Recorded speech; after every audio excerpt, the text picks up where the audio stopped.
Hi friends, మనం ఇప్పుడు you are the placebo అనే పుస్తకంలో నుంచి కొన్ని పాయింట్స్ సేకరించాం. వాటిని మరలా మనం ఇప్పుడు డిస్కస్ చేద్దాం. ఊహ మరియు ఊహించబడిన అనుభవం శరీరంలో ప్రత్యక్ష ప్రభావం చూపుతుంది.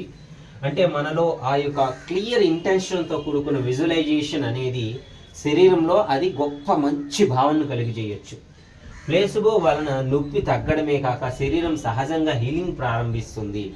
అంటే మనం ఆనందపూరితమైనటువంటి భావాలను మన లోపలికి చొప్పించినట్లయితే ఆటోమేటిక్గా మన శరీరం అనేది స్వస్థత చేకూరుతుంది అని మనకి చెప్పడం జరుగుతుంది. ప్లేసుబో వలన నొప్పి తగ్గడమే కాక శరీరం సహజంగా హీలింగ్ని ప్రారంభిస్తుంది.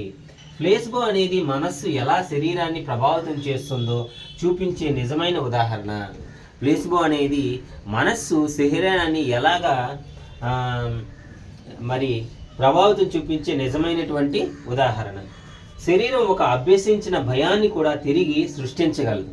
అలాగే హీలింగ్ని కూడా అభ్యసించవచ్చు అనమాట.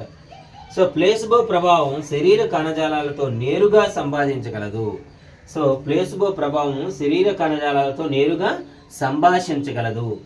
సో ప్లేసుబో ఉపయోగించిన రోగుల్లో శరీర ఉష్ణోగ్రత, గుండె స్పందన, రక్తపోటు మారిందనే రికార్డులు ఉన్నాయన్నమాట.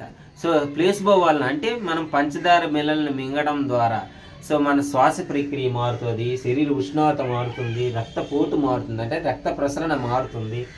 సో అట్లాగా ఇవన్నీ కూడా ప్రూఫ్గా ఉన్నాయన్నమాట. ఊహాశక్తితో శరీరంలో ప్రోటీన్ ఉత్పత్తిగా మారుతుంది.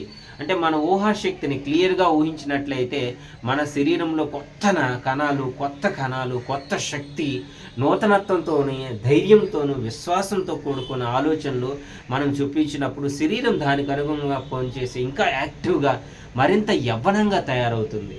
సో మై డియర్ ఫ్రెండ్స్, మరల వినండి. సో ధైర్యమైనటువంటి ఆలోచనలు, ఆరోగ్యకరమైన ఆలోచనలు, శక్తివంతమైన ఆలోచనలతో